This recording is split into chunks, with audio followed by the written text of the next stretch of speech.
All right, this is Advent of Code day number 22. We are getting very close to the end. There are only 4 days of puzzles worth, so looking forward to seeing what Eric has to give us for the last couple of days.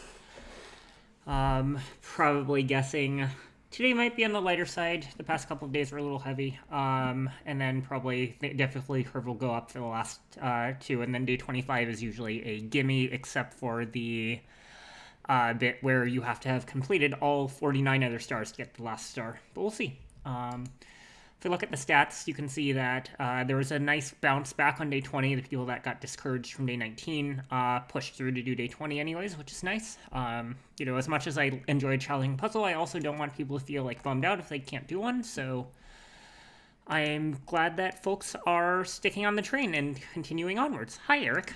Hope you're doing well.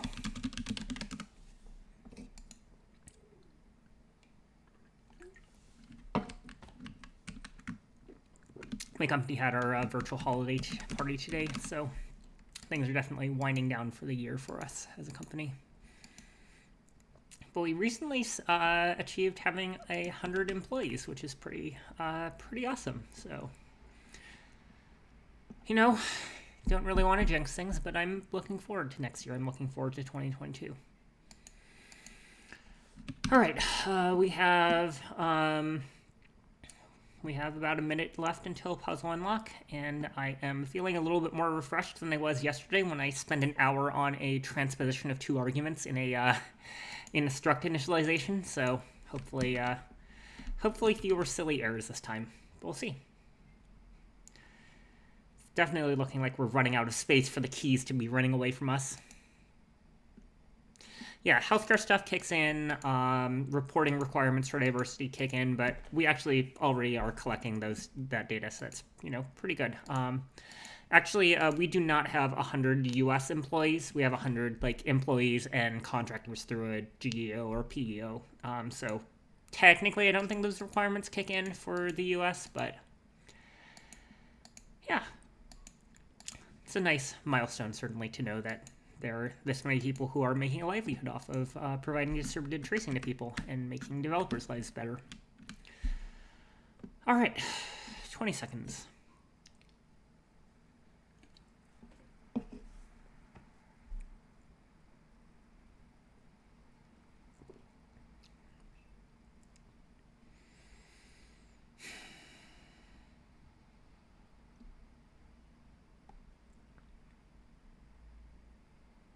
And here we go.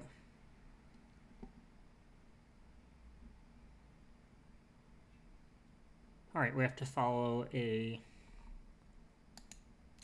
Yeah, okay. So we have to create a 3-dimensional array.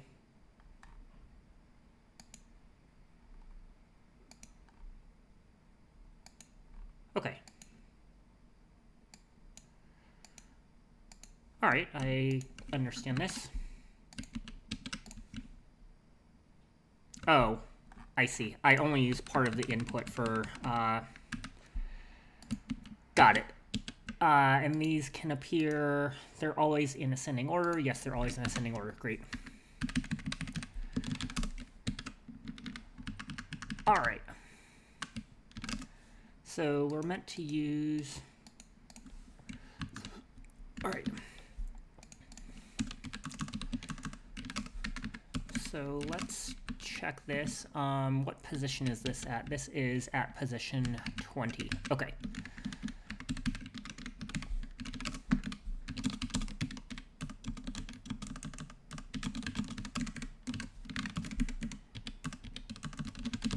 So for now, we're just going to break out after the first 20 steps.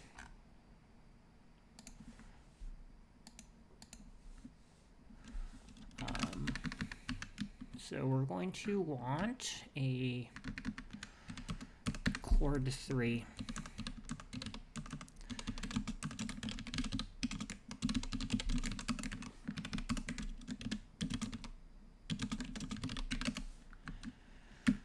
All right, now,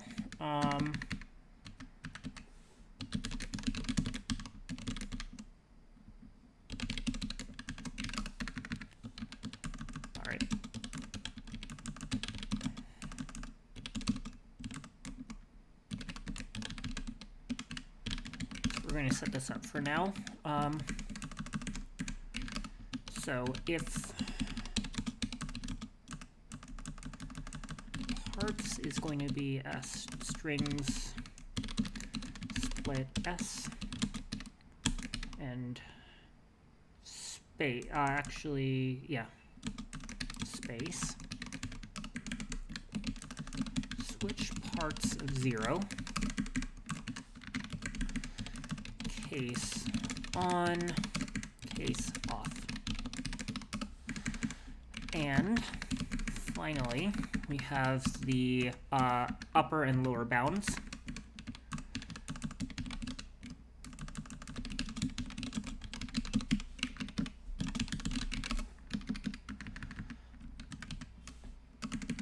And let's see, how do we parse this? I guess we'll do so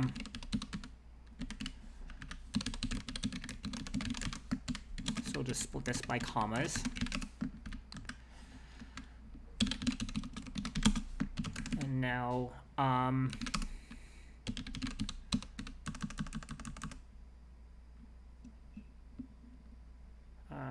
yeah, that's fine. How do I do this? I guess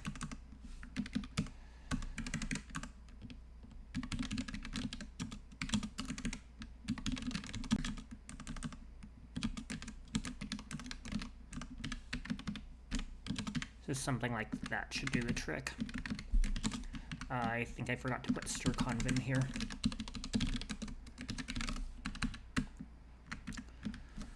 All right. So what we do here is, actually, you know what? This is going to be easier to handle this way. We'll define this type this way instead. Okay, so now,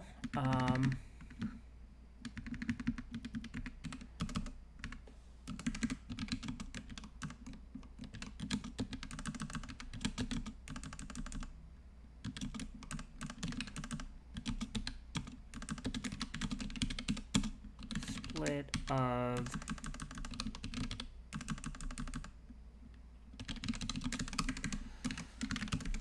all right,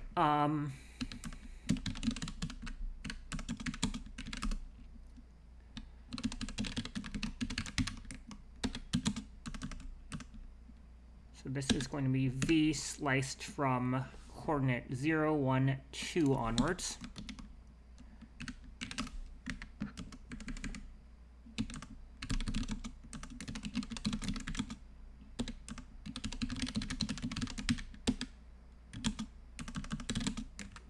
And we split it by the 2 dot dots.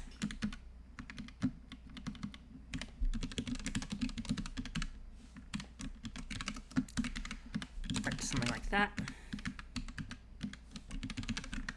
And the upper bits are just going to be the second part of this. Okay, so having done this, now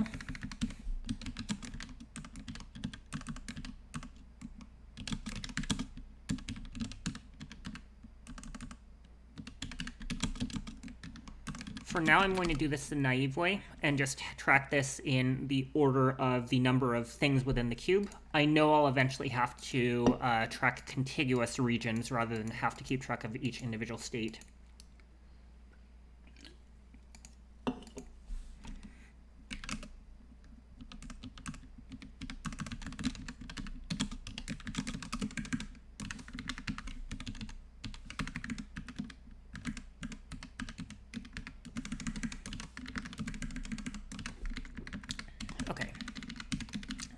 Z, 1, 2, and 1, 2. So this is going to be cubes. So for turning it on, we do this. Oh, and this is Y, and this is Z, Y, and Z. All right. Otherwise, actually, I don't want to reproduce this logic. But I kind of have to. You know what?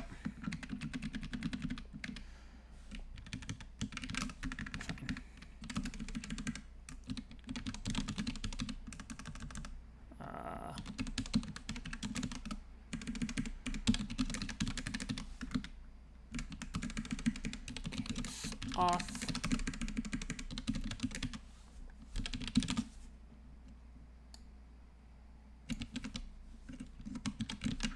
Alright, something like that should do the trick.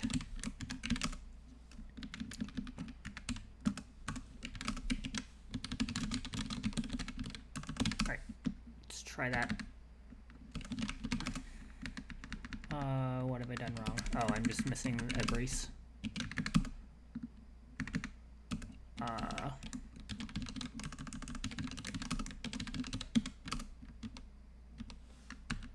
And that still is missing a brace.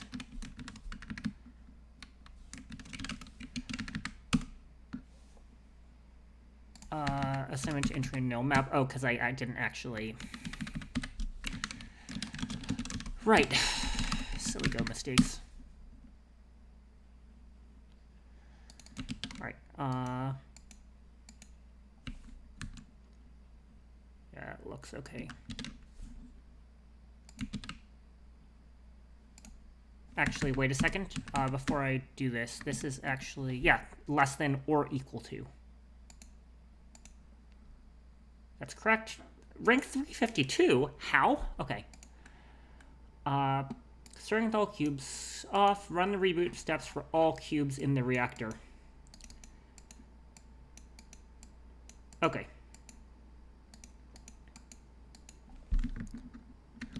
So now I need to change my algorithm to be a little bit more efficient because I know that this is not going to work. This is going to mean cycling on and off a heck ton of cubes. So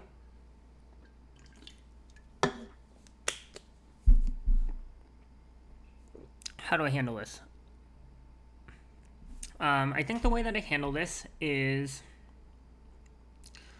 I keep track of what cubes already exist, and I track the overlap between the cubes. I think that is the correct way to deal with this. So what I'm going to do, because this is going to involve a substantial rewrite, is I'm going to actually commit this so I have something to refer to before I completely demolish it.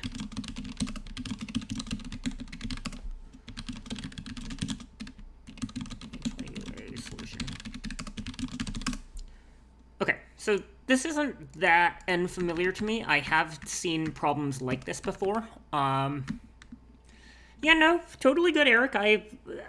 I saw the trap coming, and I figured that I would just do the quick and dirty thing since I knew it would take me less than 10 minutes, and then I'd do the more efficient thing later. All right, so we're not going to do things this way. So what we're going to do instead...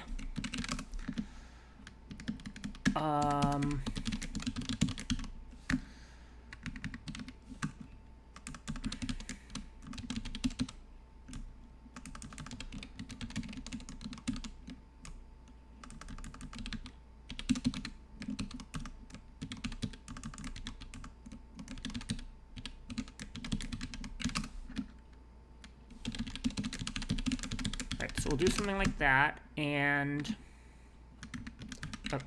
if I is equal to 20. Alright, so now we instead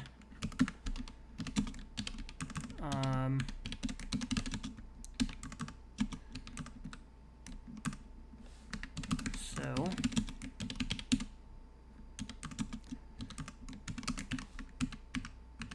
the cube has upper and lower bounds. Let's actually put them in order. That bit me last night, having things in an order that didn't make sense to me necessarily.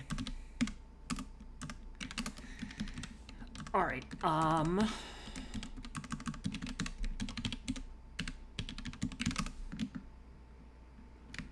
so we'll have something like this. And now let's just really do this really quick.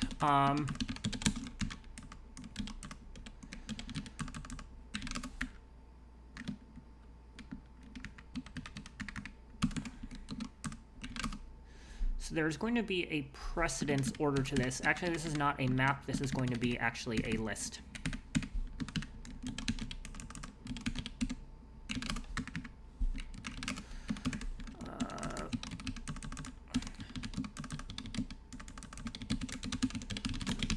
All right, so we have something like that.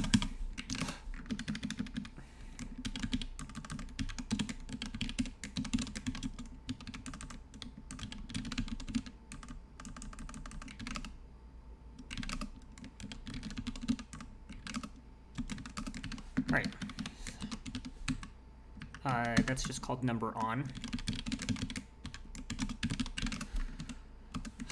All right, so how do I handle this function? Let's just do this for now, verify that my parsing works.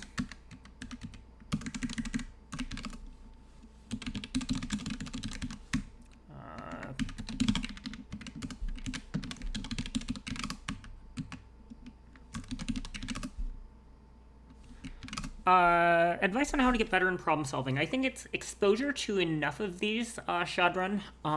You see enough of these, you look at other people's solutions, maybe you ask for hints. And it's also like, honestly, advent of code is advent of reading the problem. Like, the algorithms are not like graduate level. They are regular undergraduate computer science problems. It's just that you have to know what words on the page correspond to what the right algorithm is to use. So it's kind of one part algorithm selection, one part algorithm implementation, and then a third part of when one algorithm doesn't quite do it, kind of knowing how to think about it. So yesterday almost was kind of a warm-up for that, in the sense that it asked you to kind of think about of today. Yesterday I asked you to efficiently think about how you store like large voids, right? Like large spaces that have all the same coordinates. And that's kind of how to think about this almost. Actually, wait a second. There's a better approach, I think.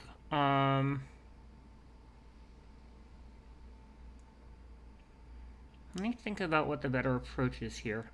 Essentially what we have is a bunch of, right, if you've got a cube that is all set to one thing, you can recognize that it's toggling that many things on or off.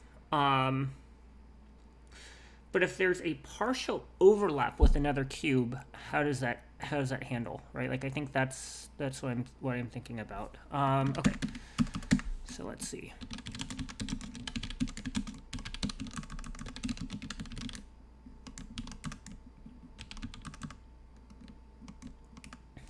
What are these things?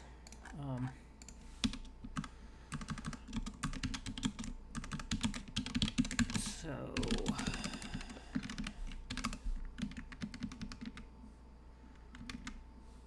one cube that overlaps with another cube,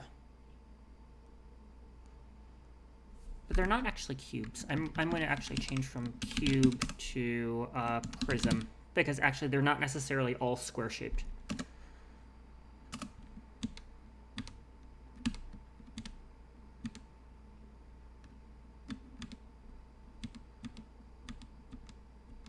All right.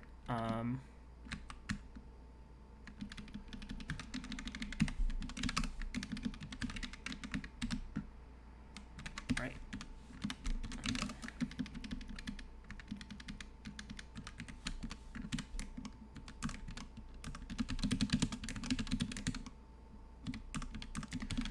Lower, upper, and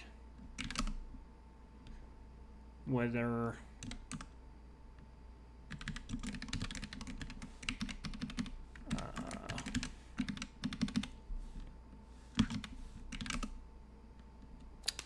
what's this? That's going to be parts 0. Okay.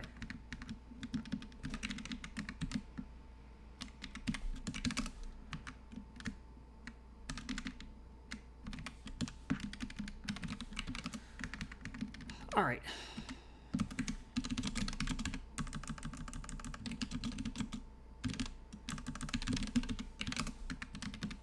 Actually, this is going to return a uint64 because this is possibly going to be quite a large number. Let me take the sample input and also paste it into a file just in case I need it.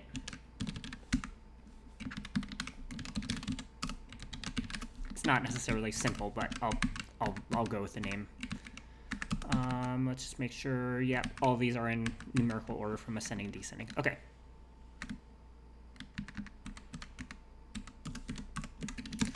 To do, think about whether this should...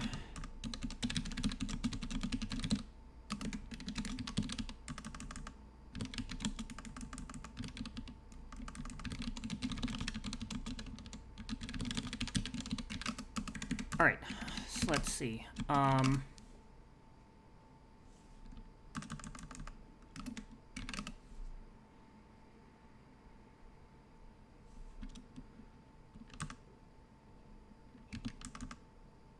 So we've got 4. All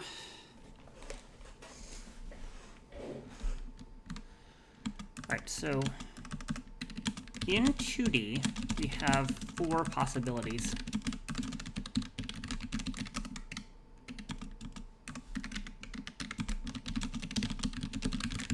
So possibility 1, we have something that looks like this. Possibility 2, we have something that looks like this.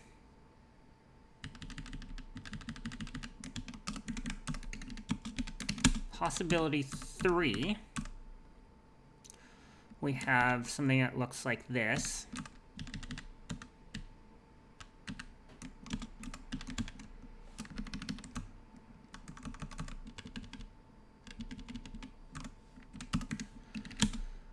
And then, actually there's more than 4 possibilities. Right, so either they partially overlap, or they wholly overlap and one has swallowed the other, I think. Right, so you might have something like this. But there's another one, which is...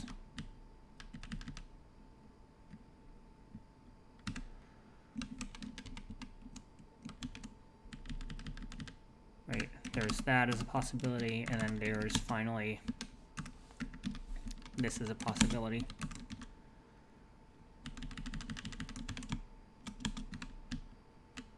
I like drawing ASCII art whenever I have a problem like this because it helps kind of clarify things.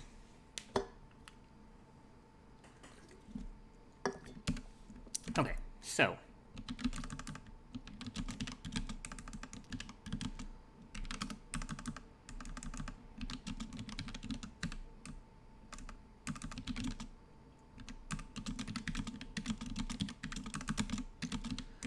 All right, so check each dimension.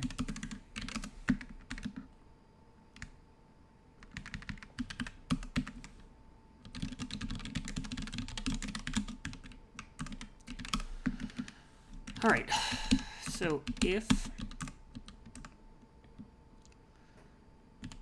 P lower index D is greater than O upper index D, then we're done.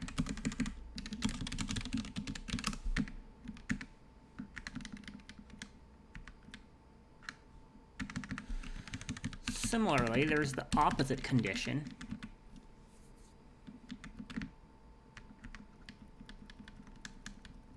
Right, there's basically, this is, I'm just thinking about interval subtraction, that's all I'm thinking about.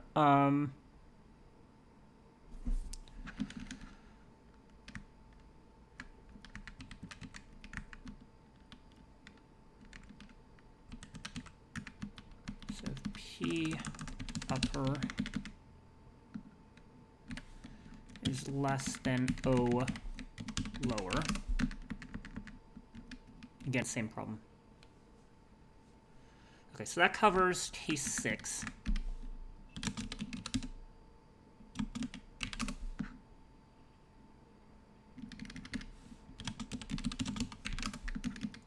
What about the other cases? And have I exhaustively covered all of the cases?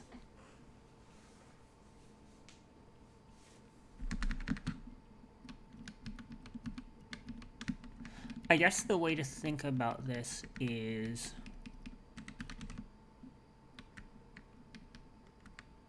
Yeah, I'm pretty sure this is all of the cases.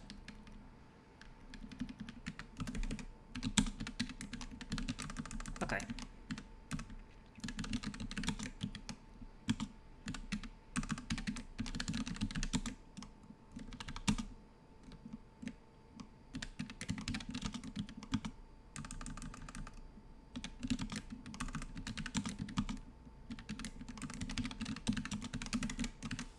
And this is... What am I calling these taxonomically? If I am P, then this is going to be case 4. All right.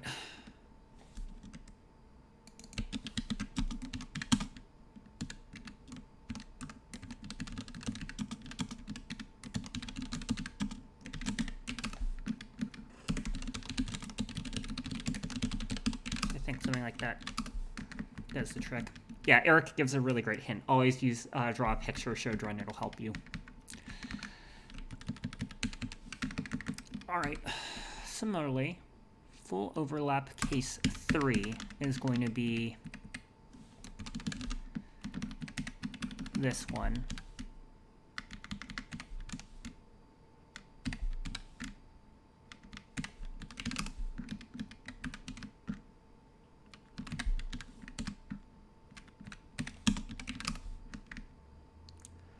All right, so now I just need to think about cases 2 and 5.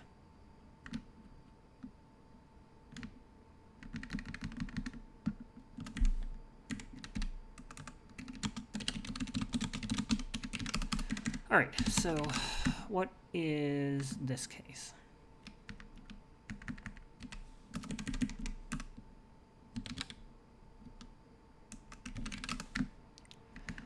Actually, I like expressing it this way better.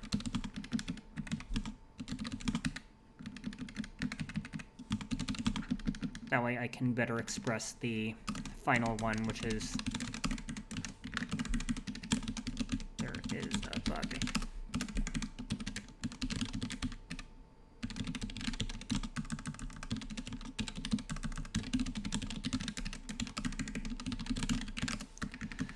All right.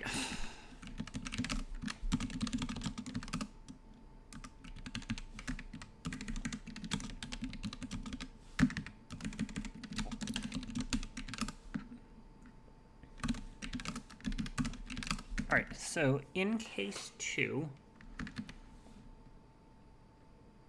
we have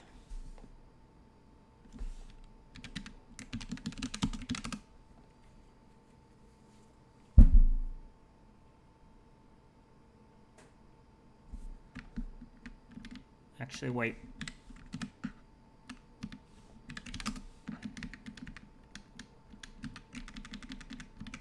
I think they should be or equal to.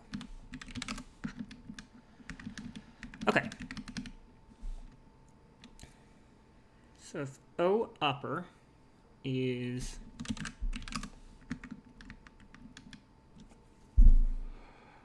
okay, how do I think about this? I'm glad that I chose to do this without using x and x, y, z, and just using indexes 0, 1, and 2 in the coordinate system. Okay. So if the other guy, in case 2,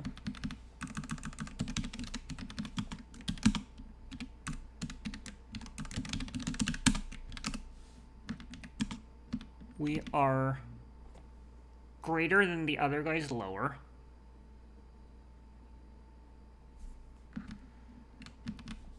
Greater than or equal to.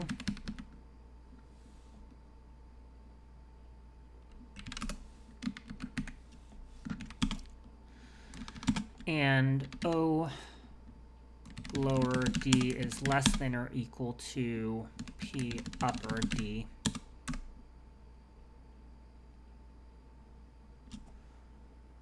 And I've already covered the case that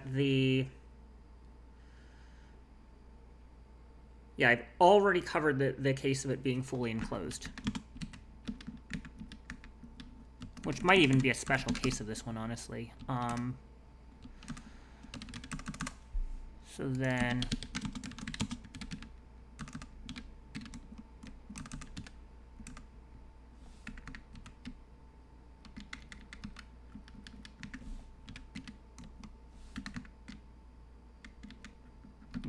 No, this one's not right. There we go.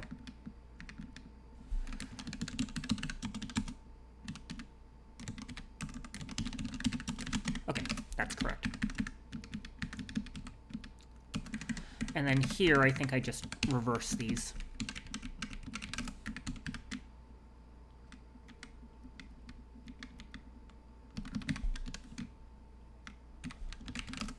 So I think I can just straight up reverse these. Let's check that.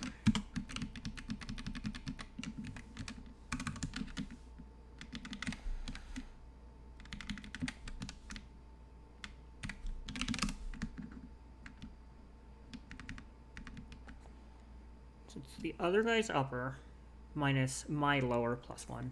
Or my upper minus the other guy's lower plus 1. Yep. Okay.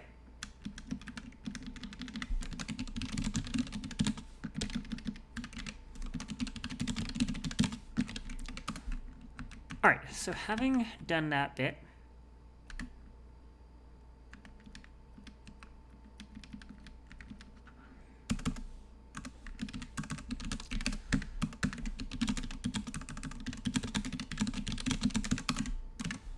all right, so now we iterate through the prisms.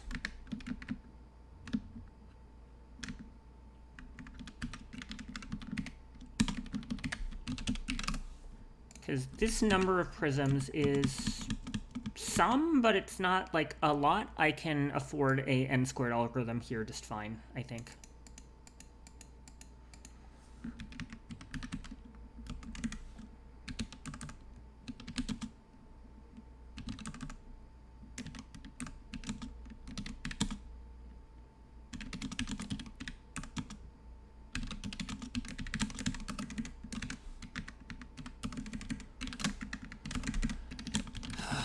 Computer overlap with all previous prisms with different polarities.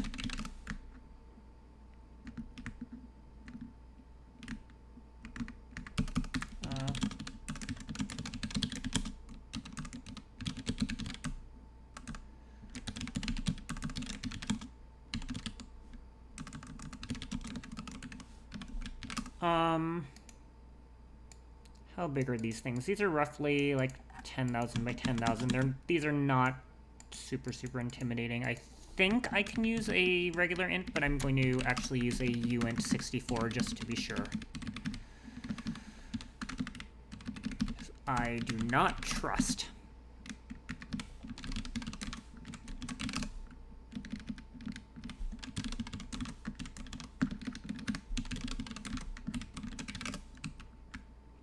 All right.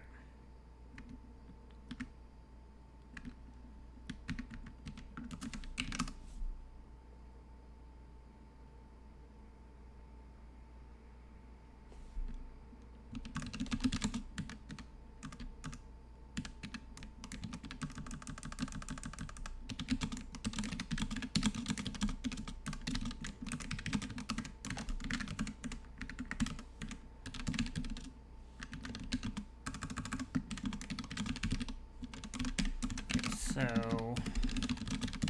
something like that, and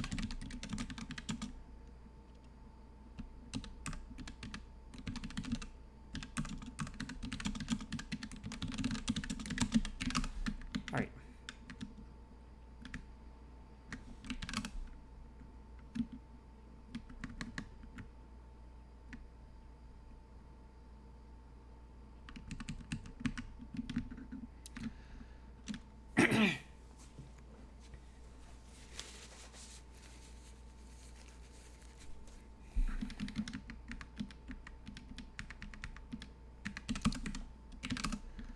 All right, so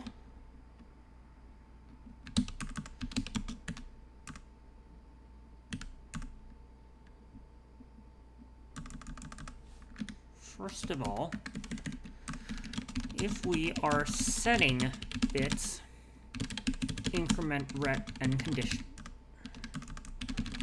first, we'll handle canceling overlaps later.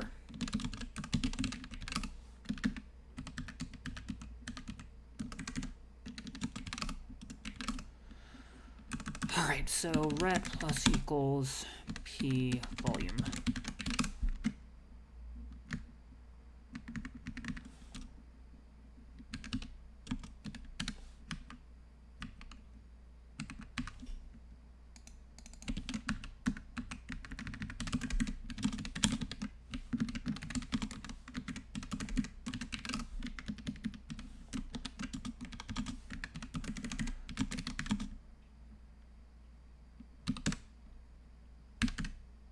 All right.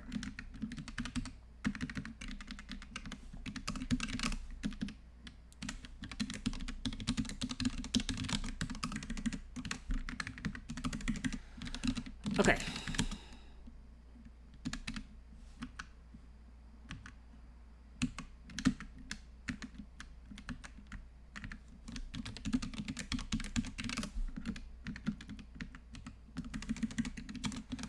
We have double counted all the bits in the space.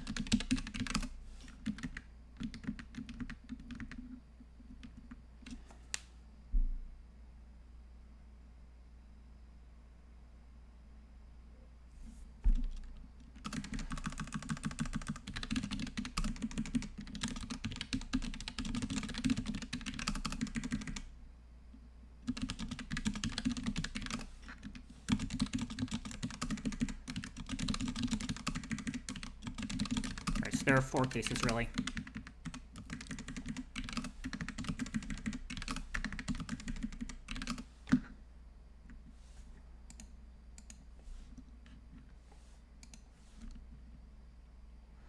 How do I handle the case of something never being set?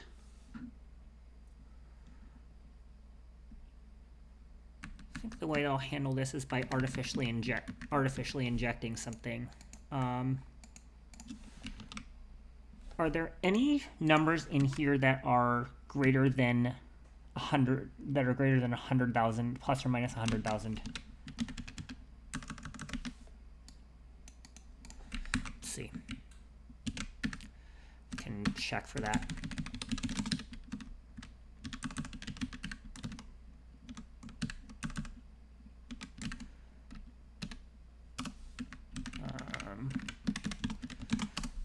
Yep, so if I check for 5, that's fine. If I check for 6, nothing turns up. Okay, yep, so I can presume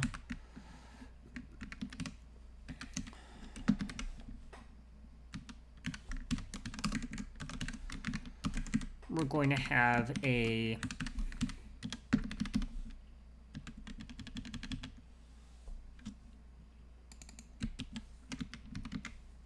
negative 100,000. I'm going to start that way. And the reason I'm going to do this is because then it will make it easier to not make, to be able to symmetrically deal with removals and additions and removals of empty space.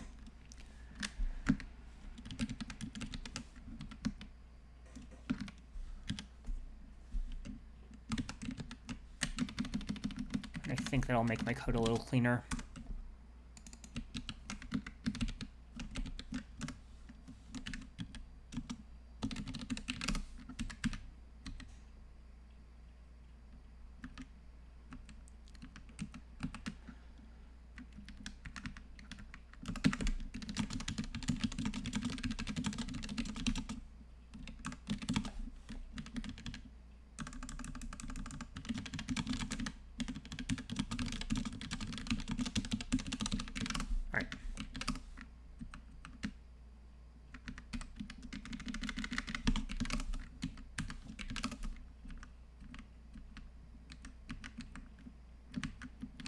so now this lets me symmetrically deal with this.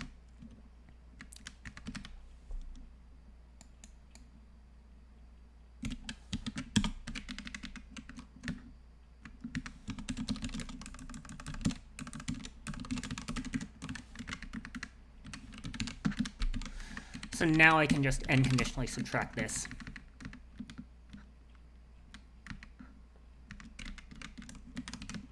So if neither...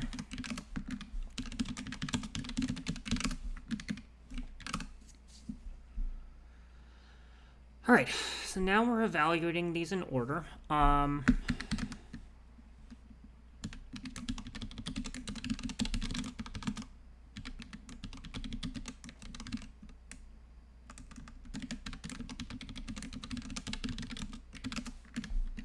We have toggled on bits that were previously set off.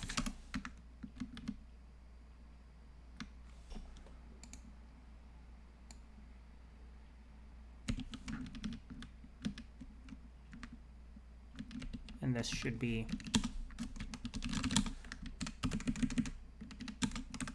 we have toggled off bits that were previously set on.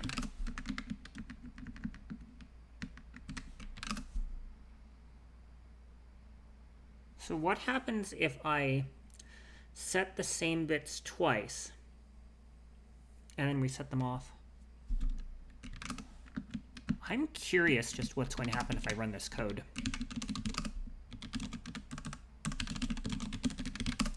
Like, will I get massive compile errors?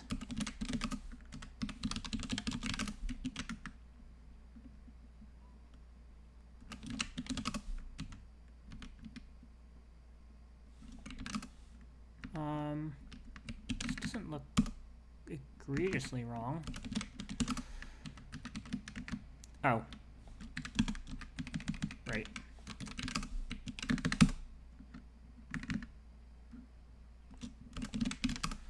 Right.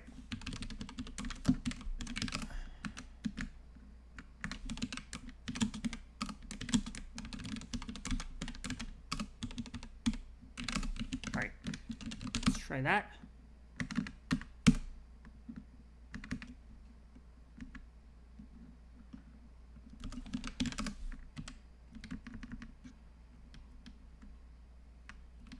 Oh, that's because chord 3 needs to be UNT64, and over here.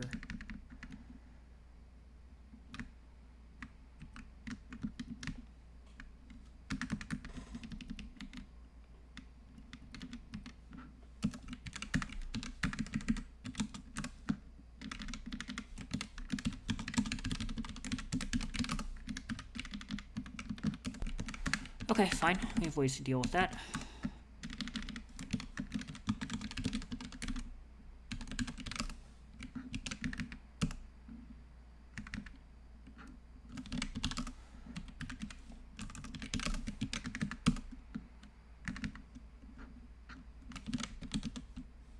Actually, no. A chord 3,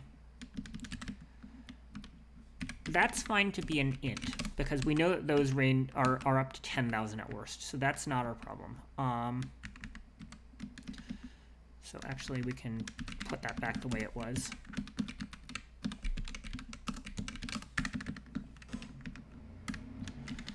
So we'll just do this. All right, the problem that I had was actually up here.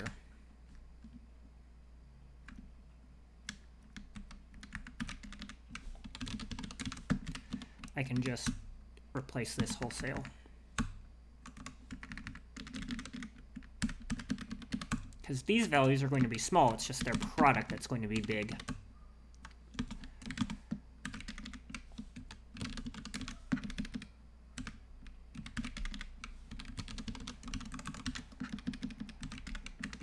All right.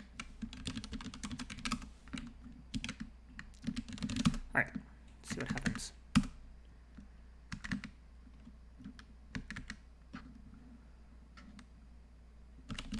Oh, and I missed one.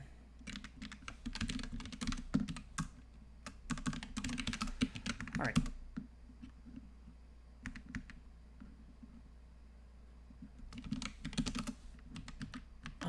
prism set takes a prism which contains lower, upper, and toggle direction.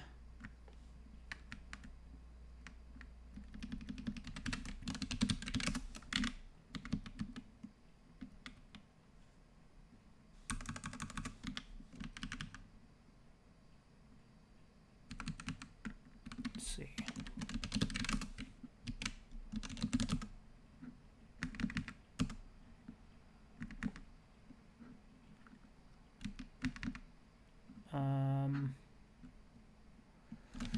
Okay, let's fix my other compiles errors and then we'll come back.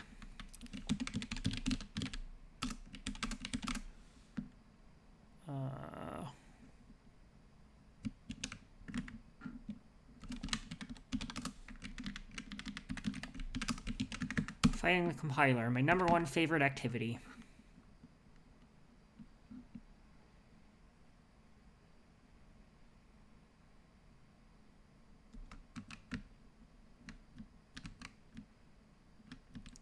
Why doesn't prism set have a number on? Oh, that's my problem.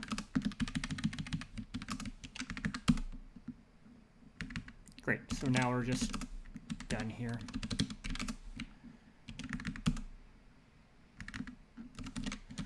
That's still wrong. That's implicit here, but that is explicit.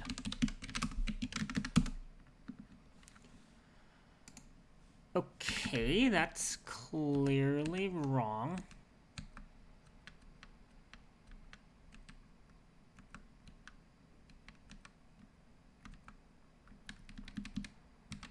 Oh, right.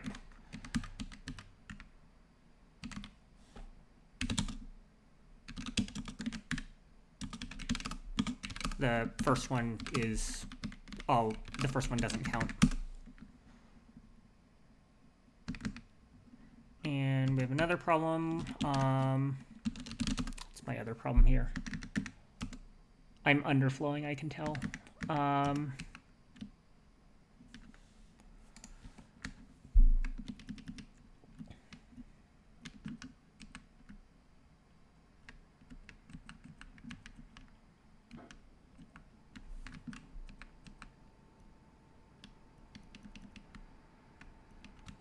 Actually, this is better handled explicitly.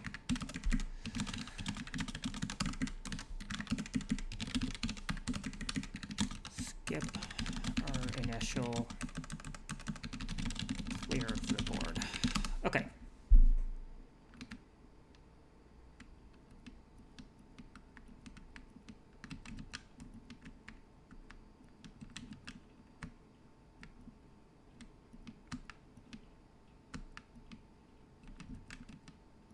Oh, I see. This can't actually be uint64. This should just be regular int64 because we can briefly go negative until we go positive again. Okay.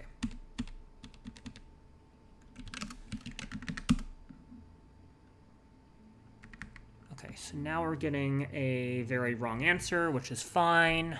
So I think I do need to deal with this case.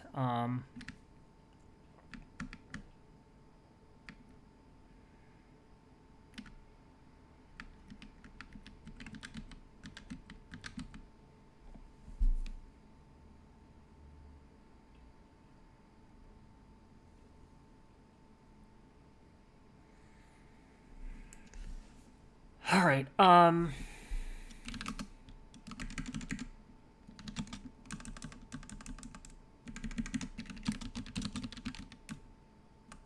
So what have we done wrong here? Okay, well, we can print each value as we go along. That's probably the best way. And for now, I'm going to stick in a return here because until I can pass the basic test, I don't want to do anything past the first 20. All right. What do we have here?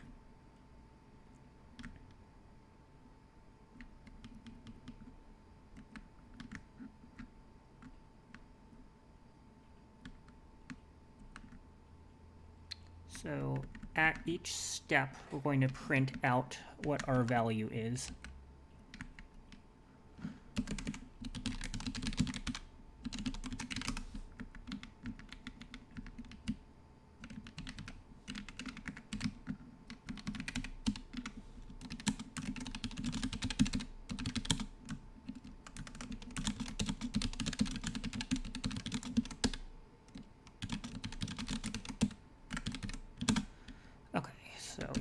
dx, we have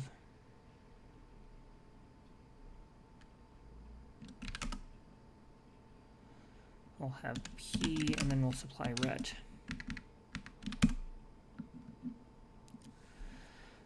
All right, so initially, this creates something that is 48 wide. That's correct, because it's just a thin string. So now,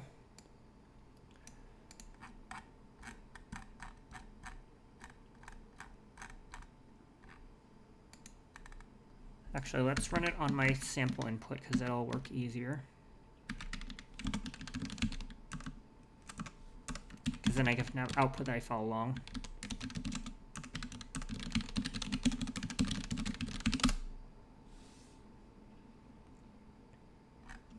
All right, so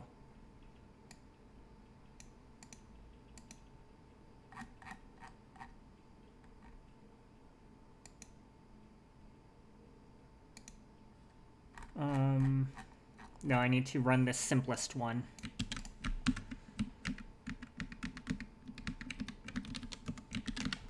All right.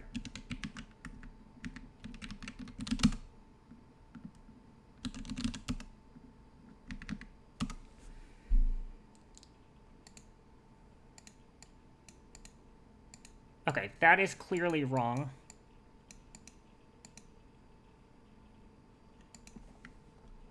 Oh. Okay, my parsing is wrong here. 10 to 12, 10 to 12, 10 to 12, but that's being initialized incorrectly. Okay, that's good to know about. So what have I done wrong here?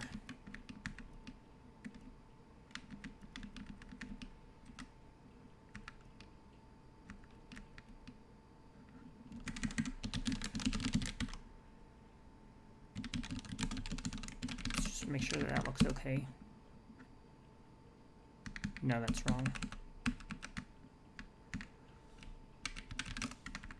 All right, now we check our errors.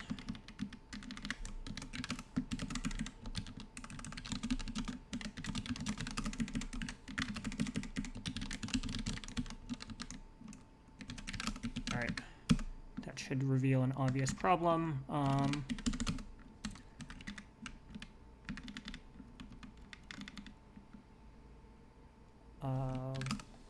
Why does it claim that? Oh, none name on the left-hand side.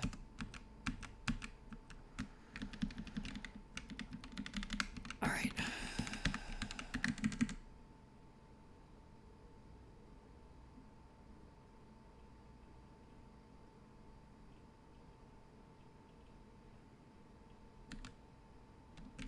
Oh. I think I understand the problem.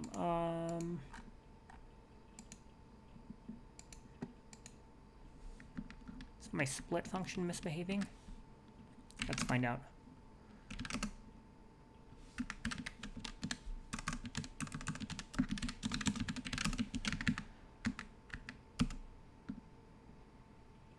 Okay, so no, the problem is...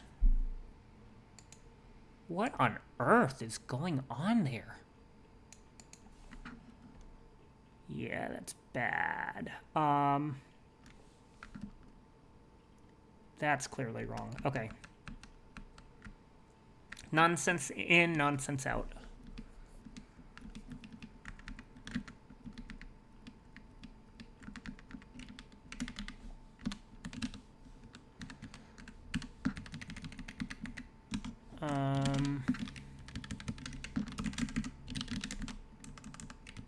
Oh, that's my problem. Right here. Hilarious.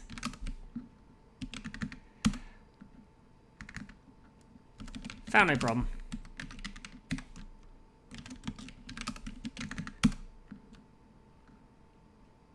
Okay, so 27. Only 19 cubes turn on to make 46. Yep. Turns off a cuboid.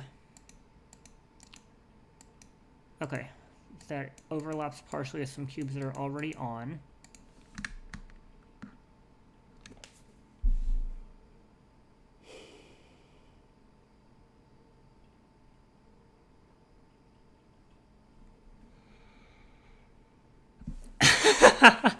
What on earth is going on? That's hilarious. So am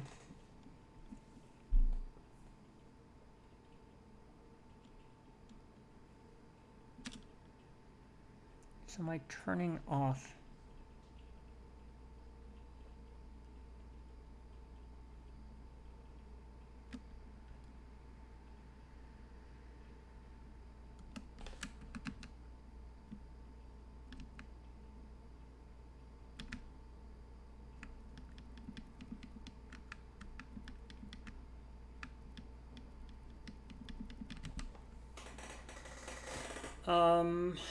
The reason that I have this problem is I think I've double counted removing it from the background clear. But that's not correct.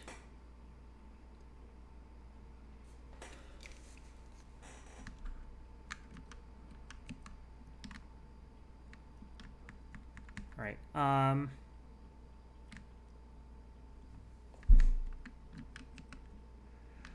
So yeah, I think I have to return the overlapping prism.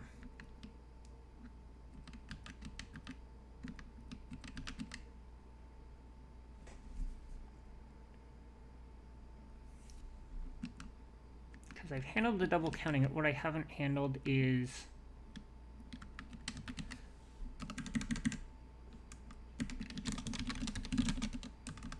might have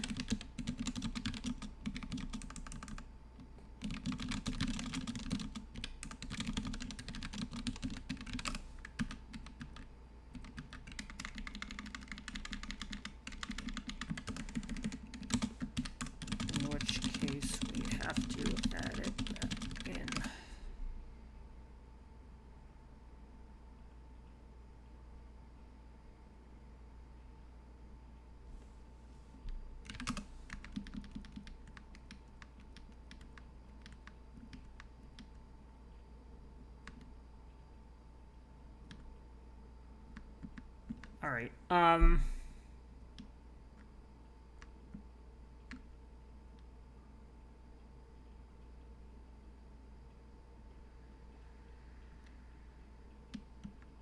do I handle this instead?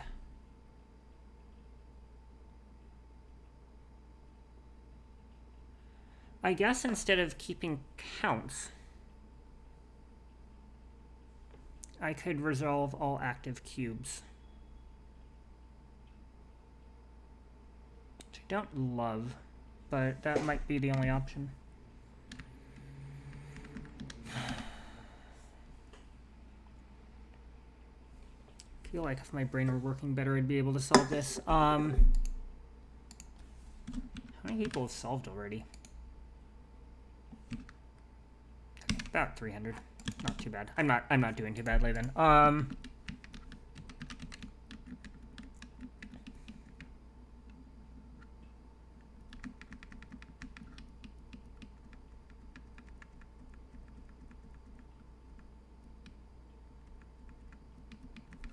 Oh, I see.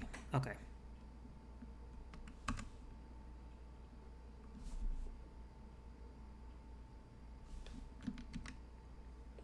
Like, basically, I'm thinking about the case of, like, repeatedly switching things on and off.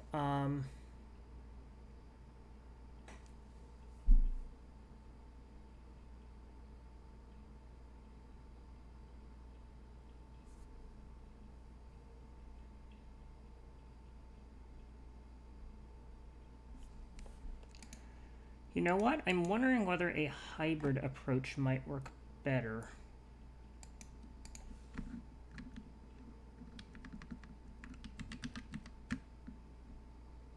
Let's try the hybrid approach.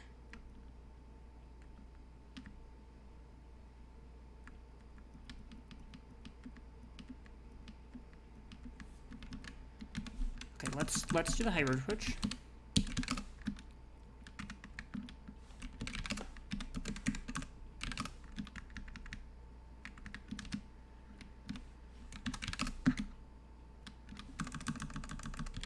I'm going to do it this way then instead.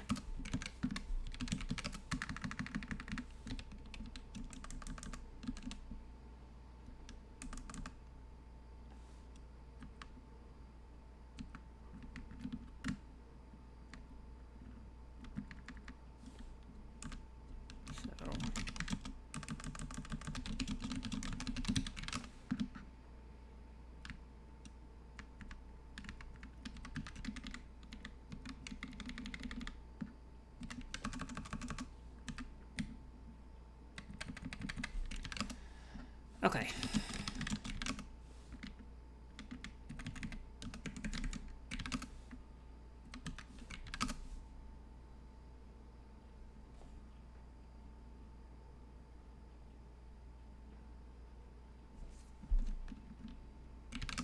Because I'm betting there's basically nothing going on in a lot of this, so I basically only need to keep track of the exceptions.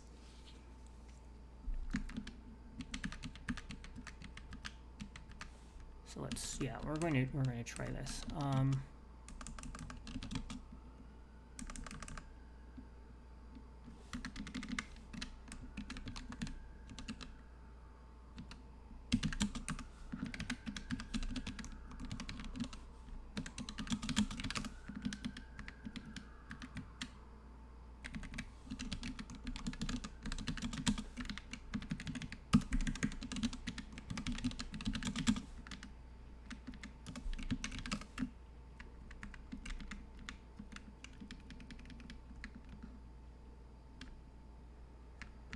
All right.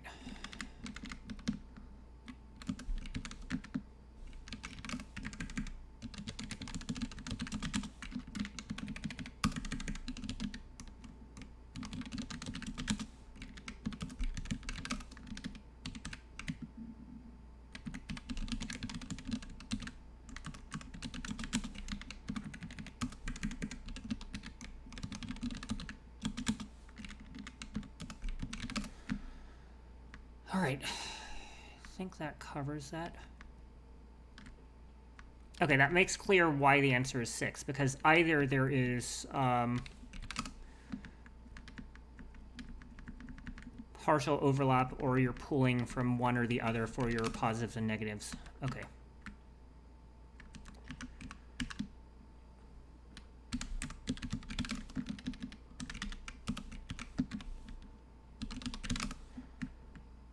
All right, something like that should do the trick.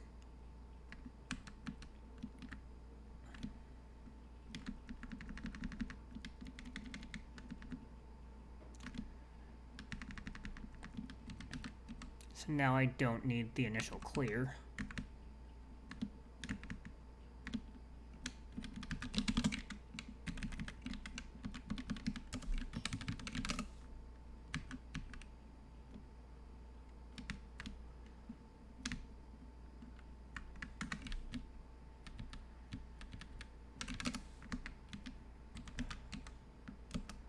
Okay, so that's not valid either.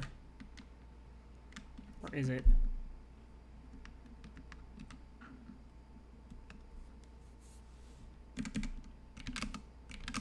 Okay.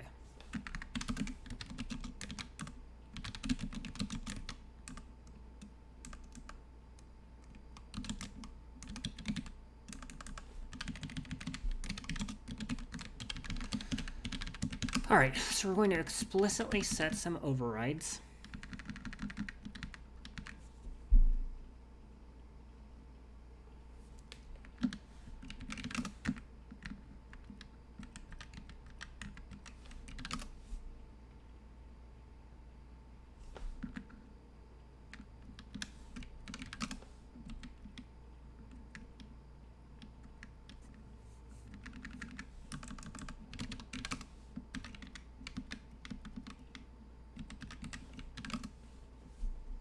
All right. Yeah, the oh or else oh no invariants are pretty good.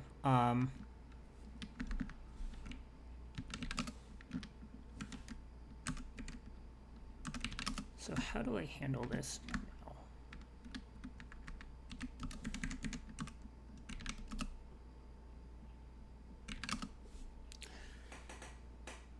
So essentially,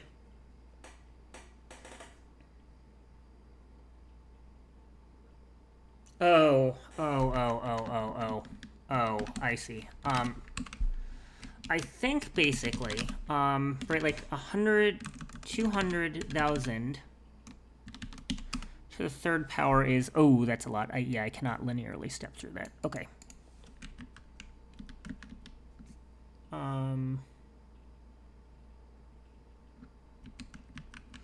But But I know the next address at which anything changes, which could be potentially interesting.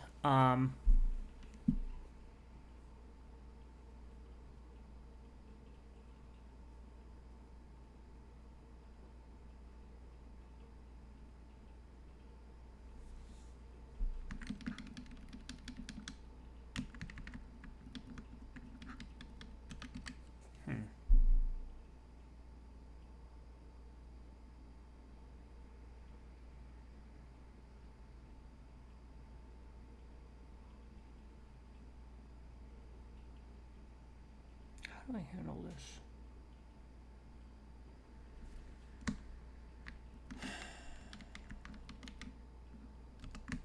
No, I actually like my previous strategy.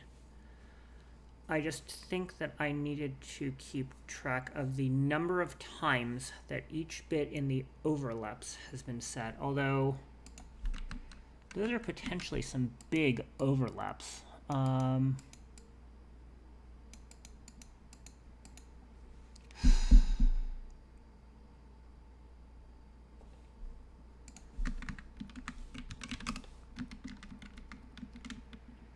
Okay, hypothetically,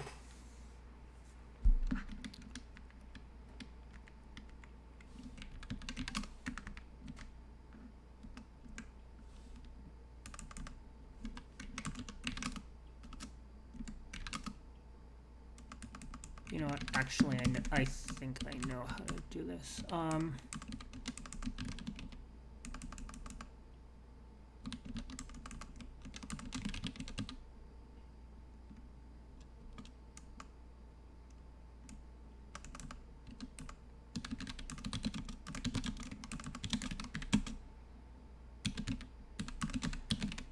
Okay.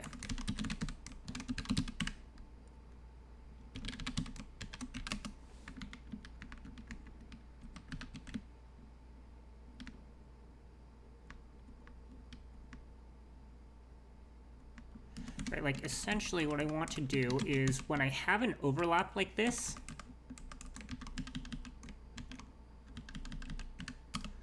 right, what I almost want to do then is I want to basically decompose it into, right, I then might want to just delete the original thing and truncate it. Does that approach work? So if I keep track of every prism that is currently set on, and I can potentially remove and replace with smaller prisms if needed, to account for any disturbances, that might be better. Okay.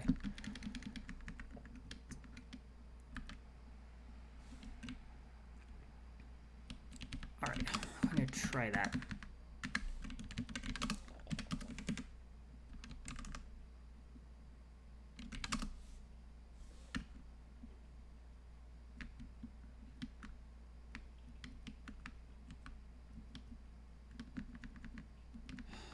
It's going to make a lot of mess.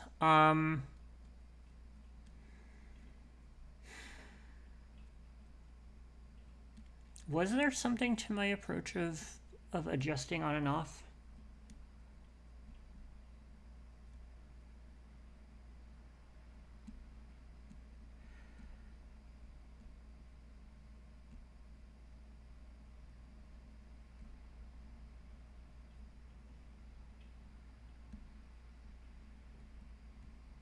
Oh.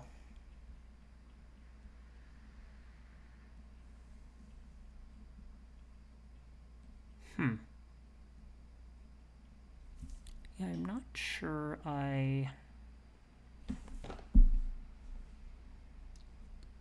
like on paper I know how to do this in 2 dimensions. On paper I know how to do this if there's only additions or only, right, like I know how to do this if there are only additions, but I don't know how to do this when there are combinations of additions and subtractions. That's what's frustrating me here.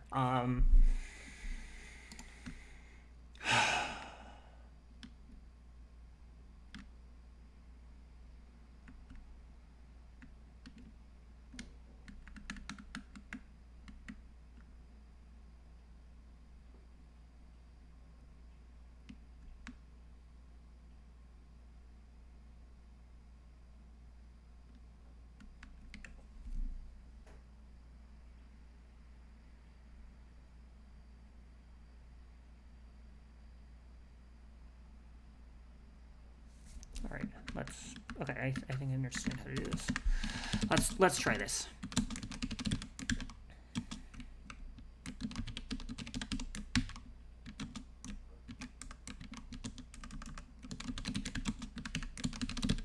All right, that can potentially return a list of prisms.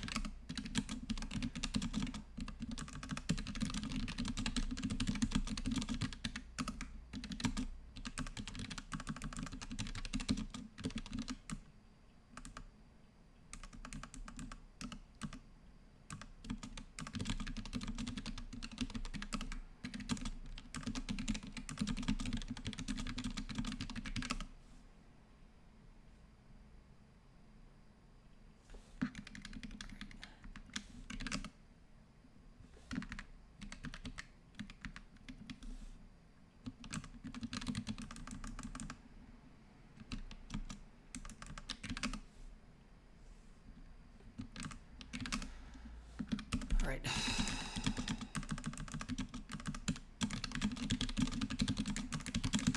Let's try this.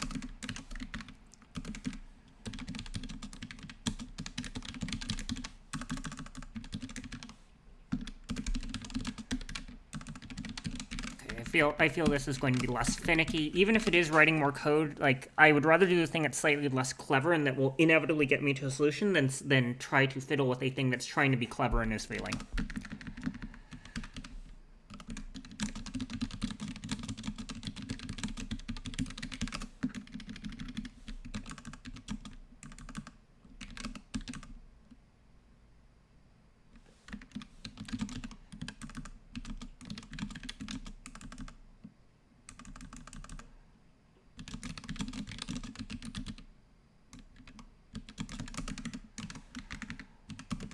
All right.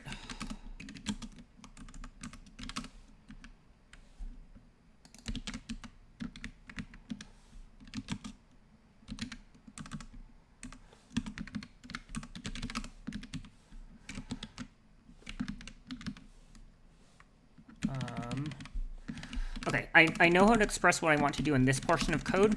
I think if you don't find the quick way relatively quickly, it's better to write the slow, methodical way than to fuss too much. So, overlap, we have volume, toggle direction is what that's called.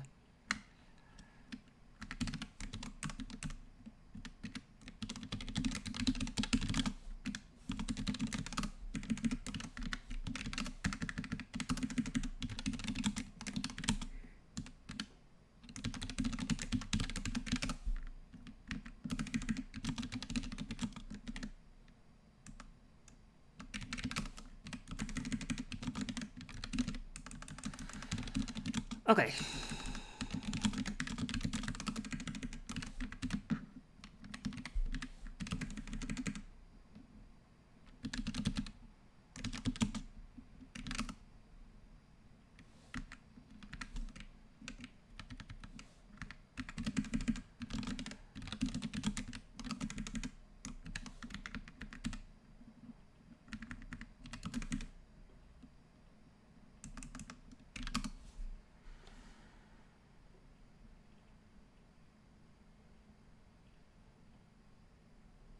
All right.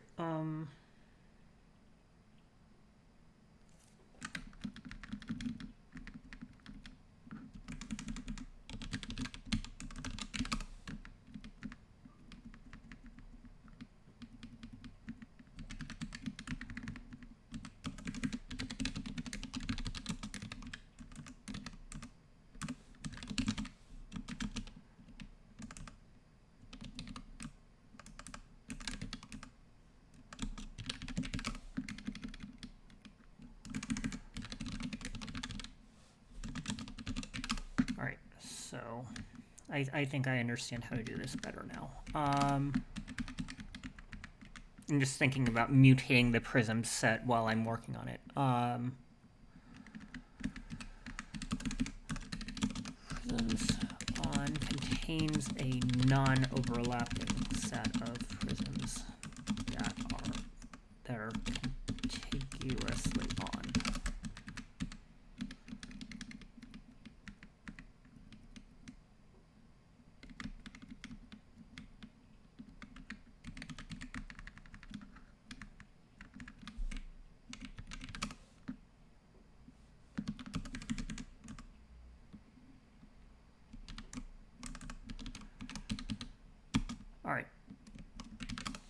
let me just check the Go syntax. Golang add to map while iterating. The iteration order over maps is not specified. Okay, so we have to do this.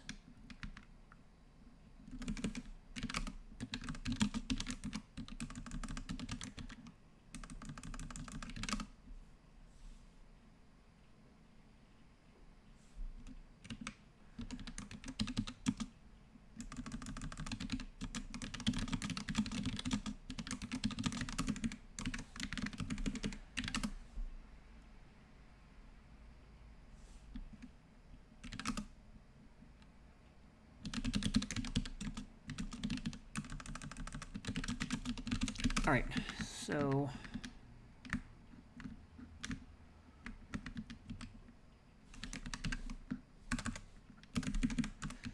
if P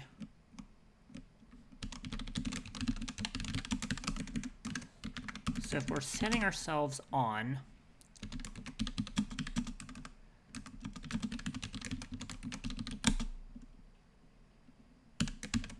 then we append that.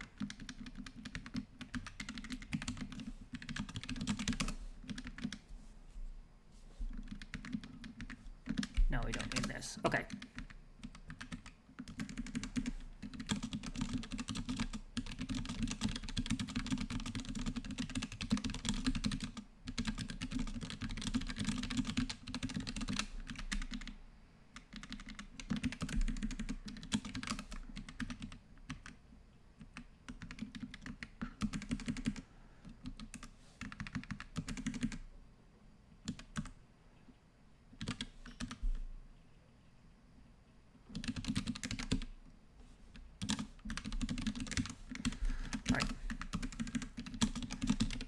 Found an overlap, which means we need to explode it.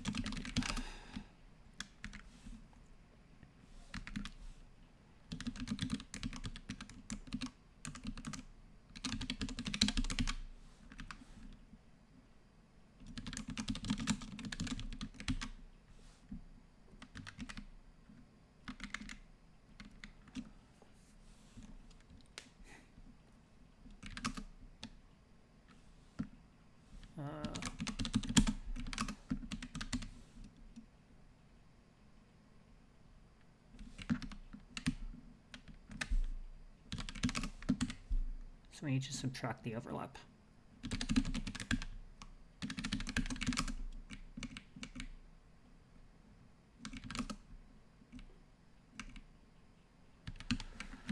All right.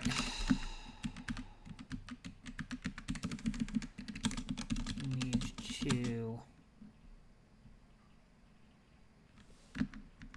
Actually, it doesn't matter which direction we're going at this point. Either way, the overlap needs to be removed. Oh. Yeah, that's correct. So that actually doesn't matter. Okay, yeah, that makes that a special case. Okay, so that feels better.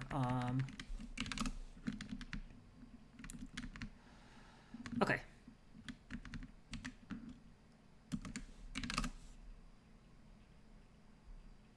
So let's see.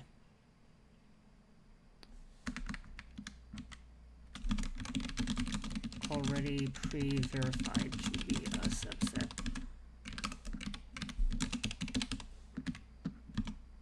Okay. All right, so if I do that, then how do I handle that? Basically, what I need to handle is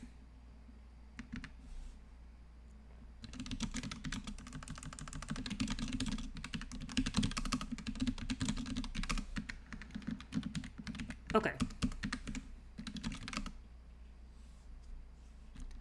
There are essentially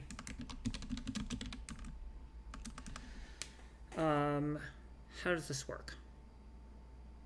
Either I'm taking a chunk out of the entire thing,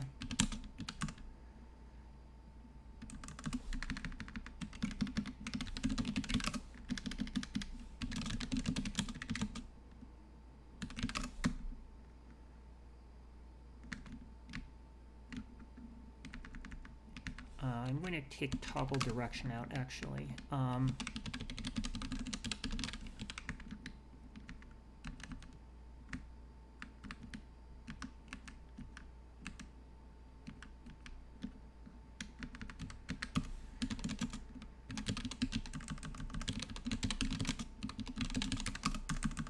going to do this.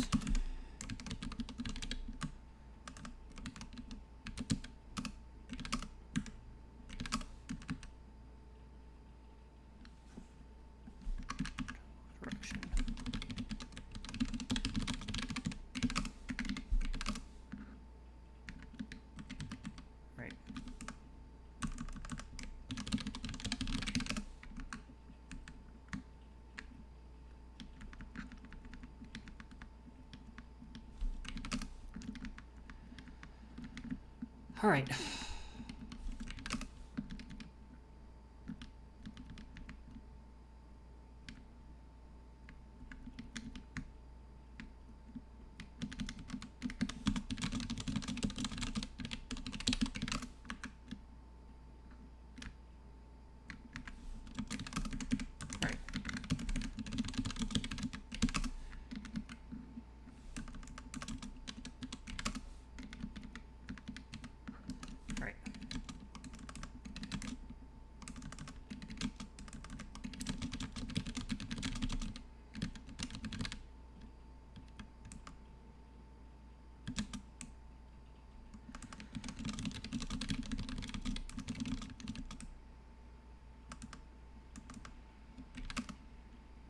So in this case, it's either going to...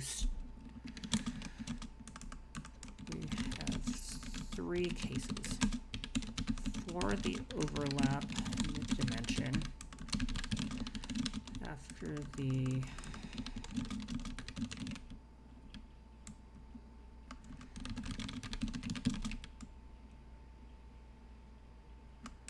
need to construct...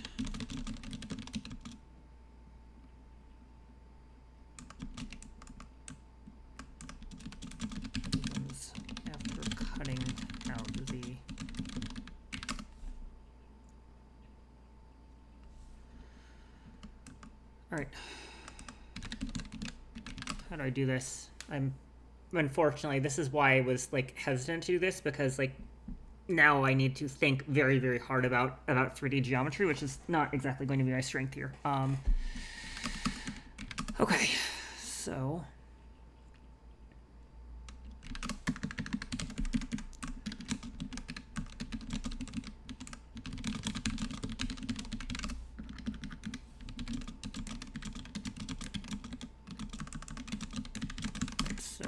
let's think about this.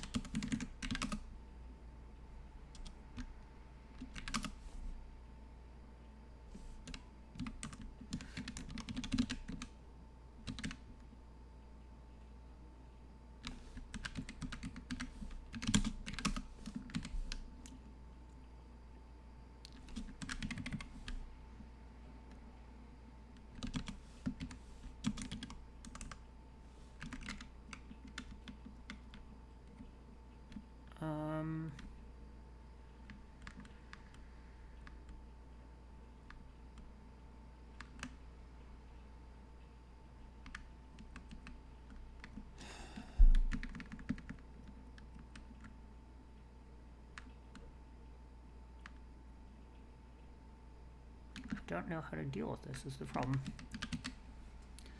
Kind of almost want a set of boxes or Legos or something. Legos would be really handy here. Hey, Viwu.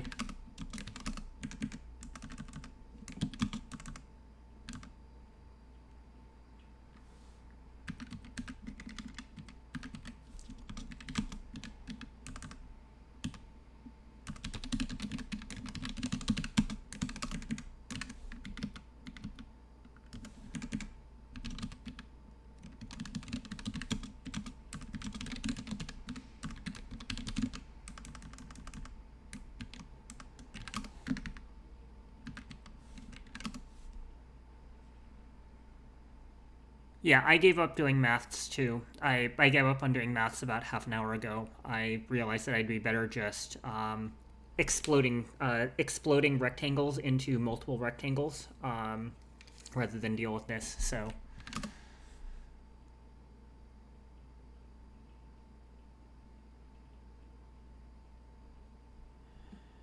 I'm just trying to think about how to handle this because, like, all right, let me see if I can gesture on the camera.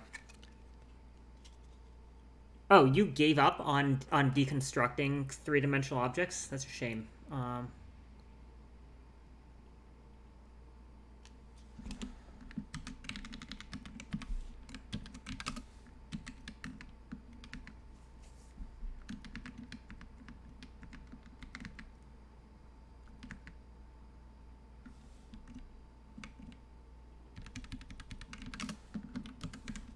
Okay.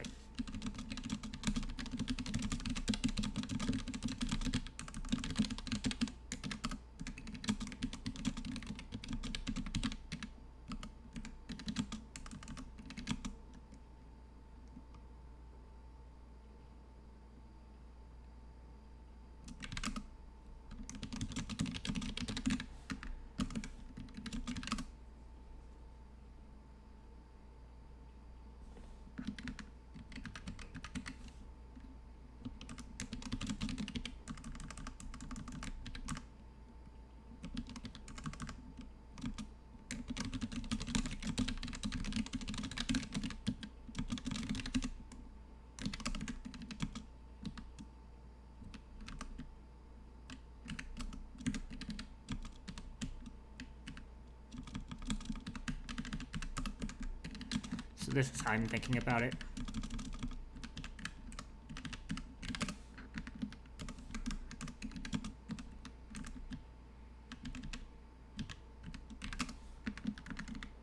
Right, essentially when you're punching holes in the thing,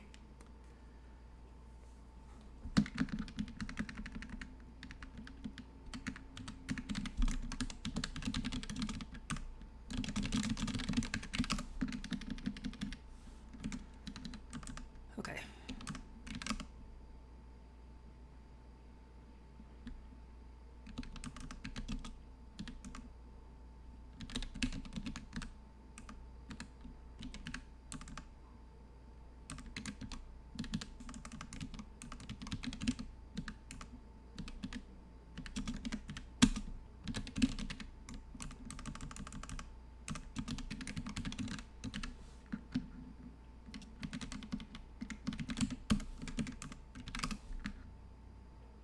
I'm going to actually do this.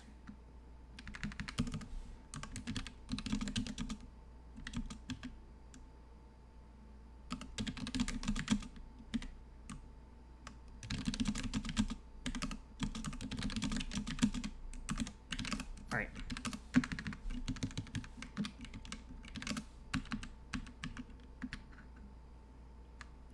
So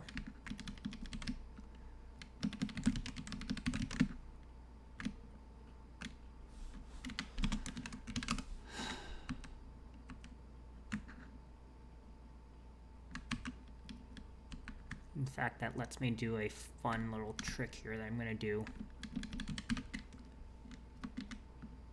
Oh, actually,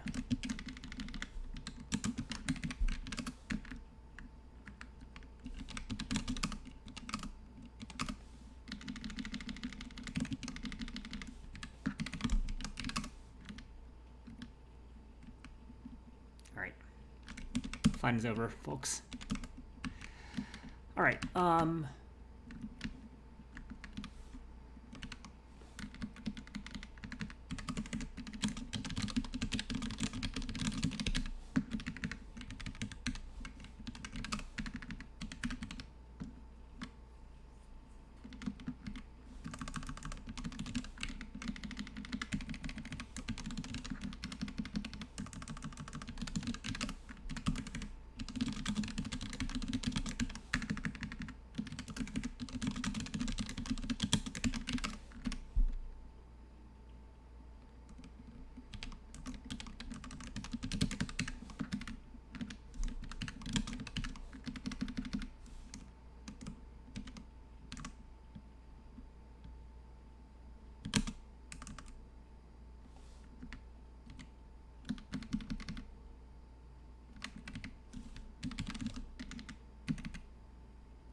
because these are nice integers, which is nice.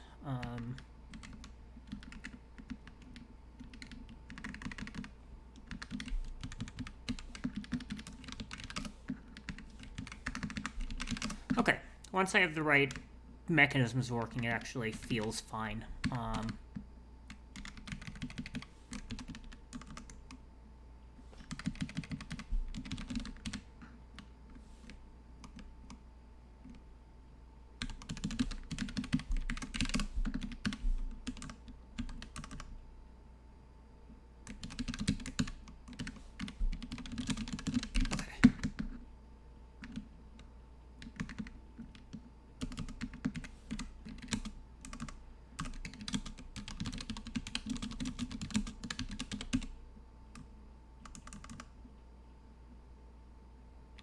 So now we're working in the y dimension.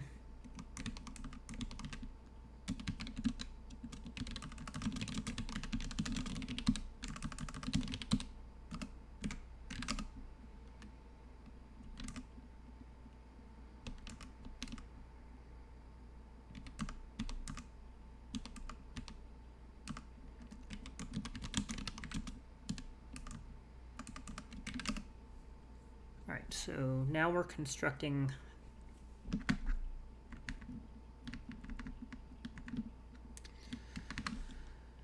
okay.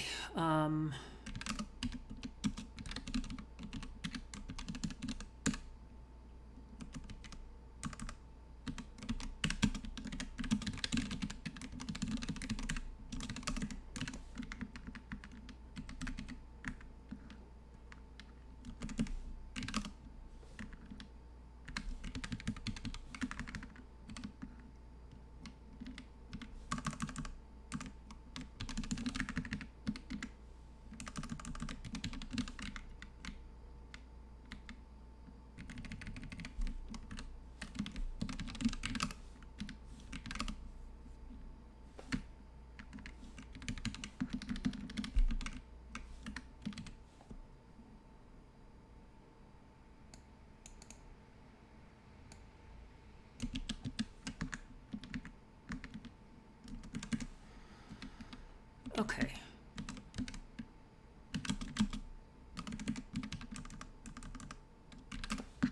So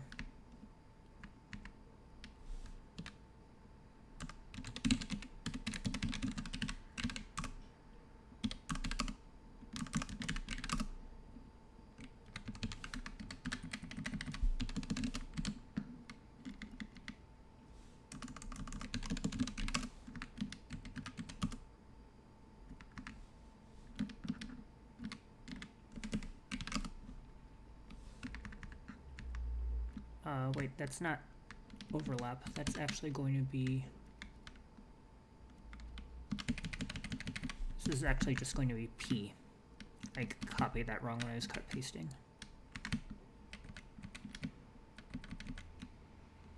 All right.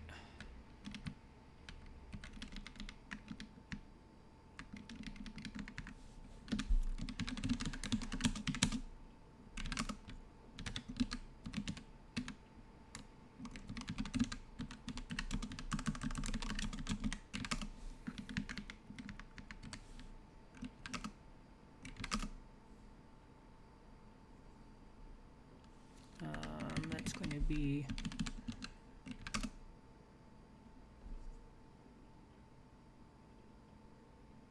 yeah.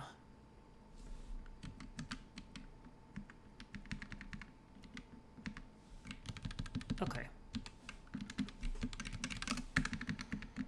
And now here.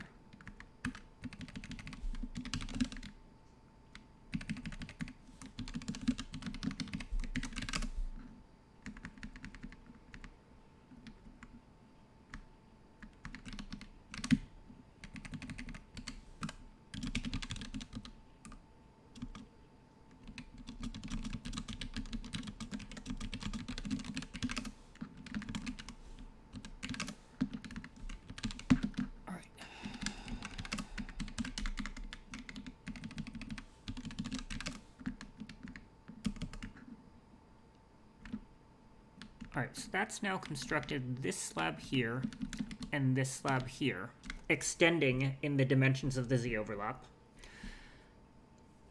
So now I need to construct the left and right slabs.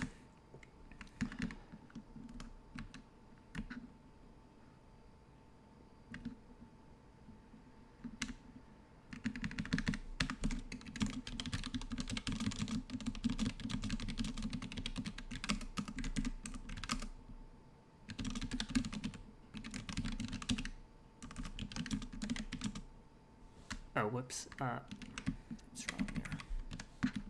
That's always going to return success otherwise. All right. 1, 2, 3, 4. I've constructed 1, 2, 3, 4. Now I need to construct the 5 and 6.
So now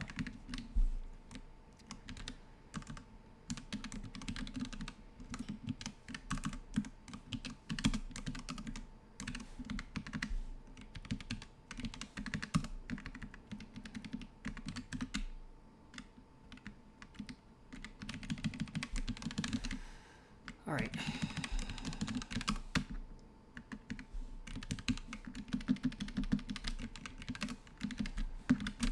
At this point, we may as well just use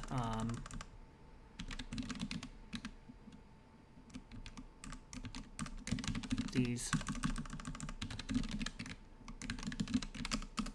with the exception lower x.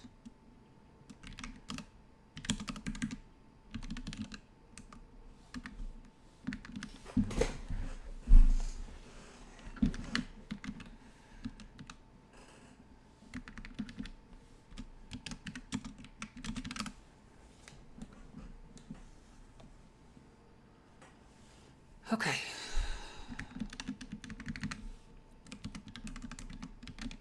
Visualizing this, if I have to debug it, is going to be a giant pain, and I recognize that, but I'll cross that bridge when we get to it.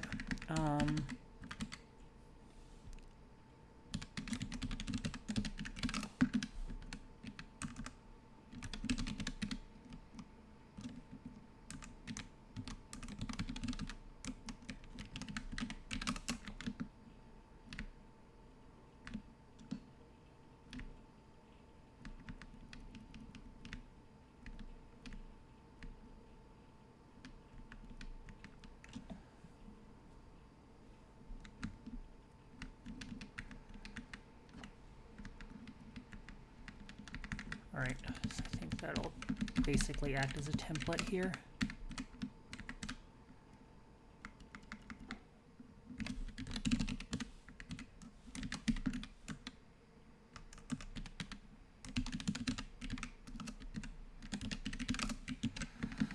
Okay.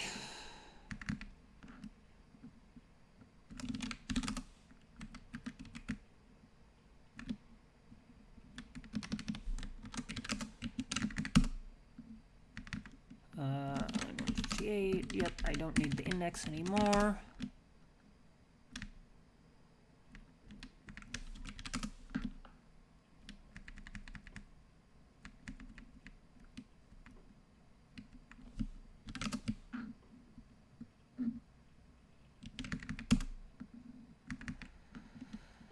All right. All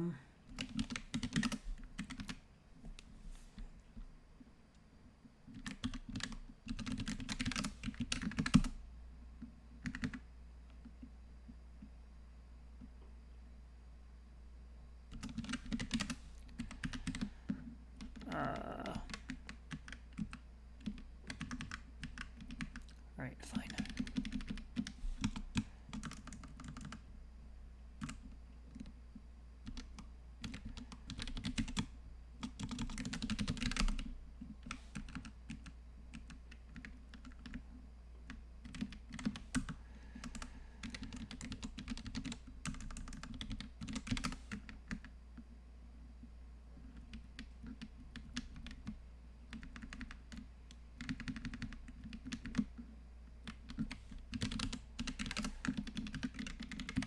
Okay.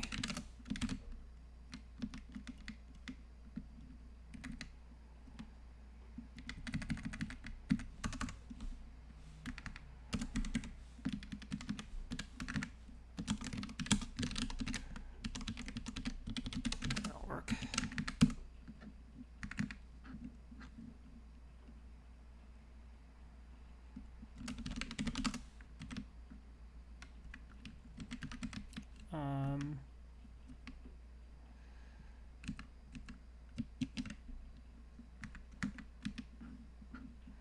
All right. That needs to dereference the pointer. All right, keep going. We got this.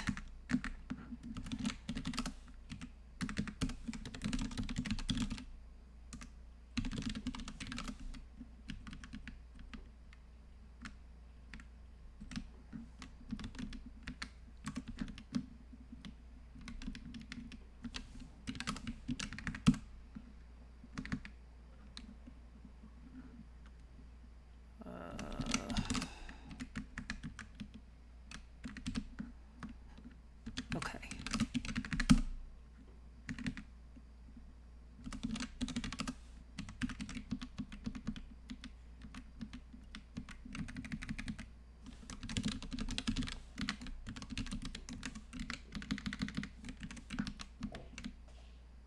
I think that'll do the trick.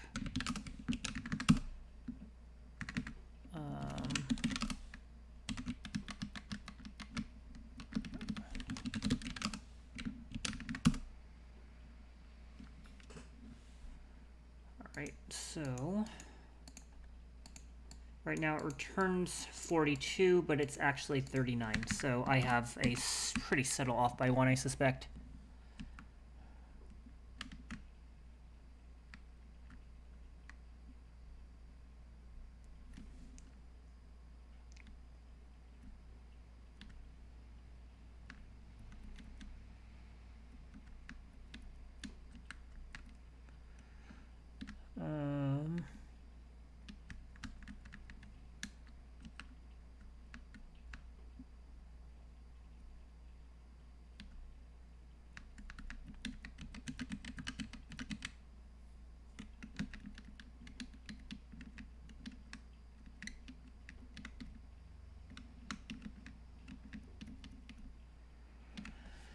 Alright, how can I deal with this? I can basically...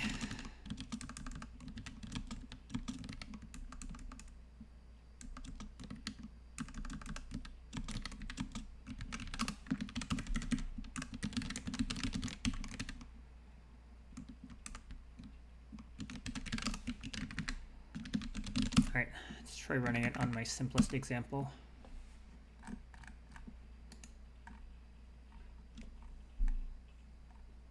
Ten, 10, 10.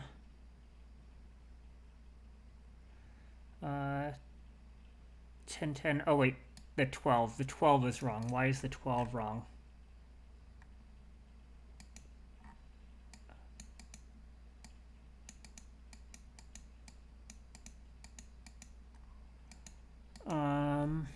What have I done wrong here?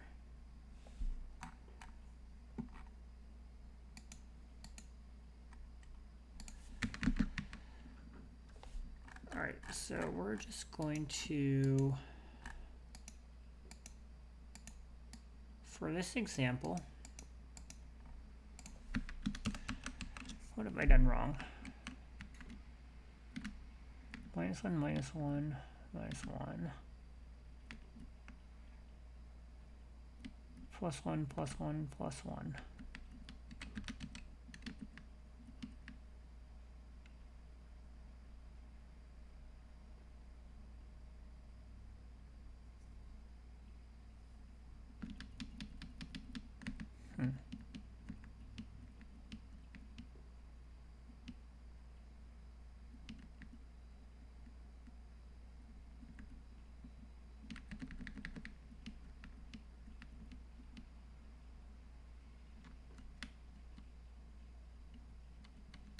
Yeah, that's bound by lower -1.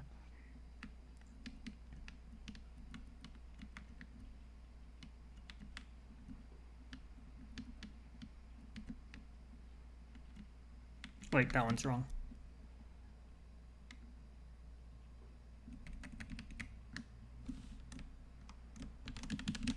There we go. That should do it.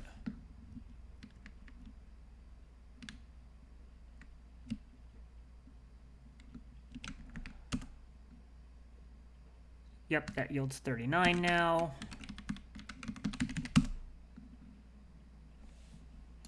That yields now almost. Almost. Okay.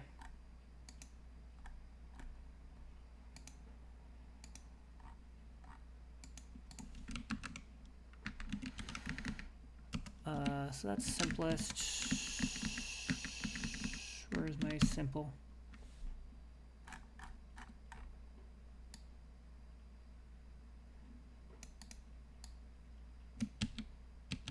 All right, let's try simpler.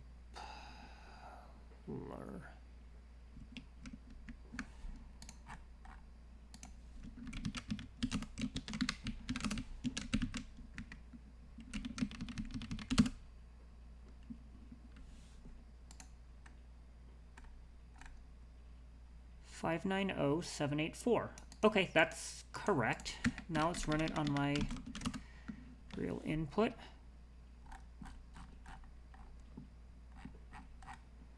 I get 600, 458.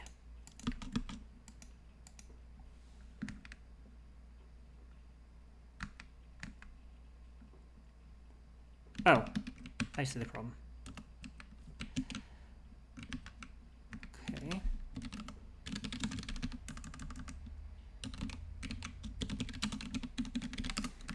Now I can take out the return statement here.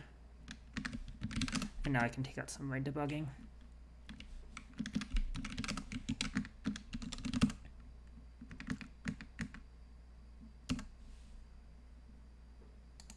Let's try that. Oh, that's correct. And I made top 1,000. Woohoo! Did it. Nice. Nice. Okay. I feel pretty decent about that, but why does... Oh, because I was stopping only after 50 steps, right? Like if I go to this quote-unquote simple case, 257, something 35. Yep, that's correct. Okay. Nice. So I guess the thing I should have not hard-coded was over here. Okay, the maths wasn't that hard. Like, I just needed to... this is here. If initial procedure area is -50.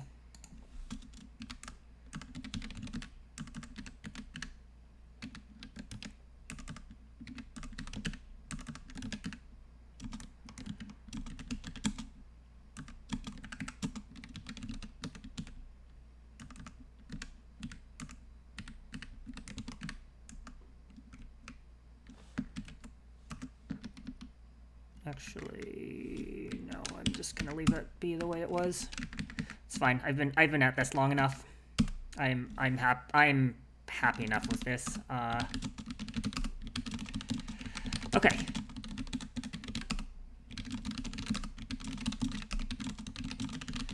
All right, let's look at the code, make sure that that looks fine to me, which it does.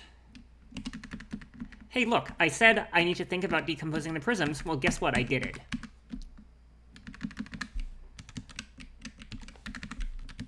Ah, no, not like that, though.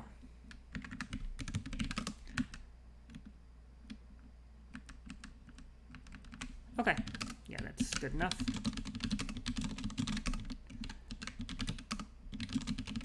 Okay. And pushing this to GitHub, and let's find someone to raid. This will be available at day22.go. I'll link it in the chat. And let's go say hi to someone else. Really? Is Irene's going?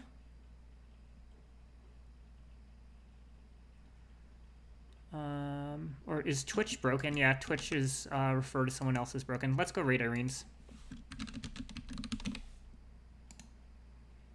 Cool. See y'all tomorrow night.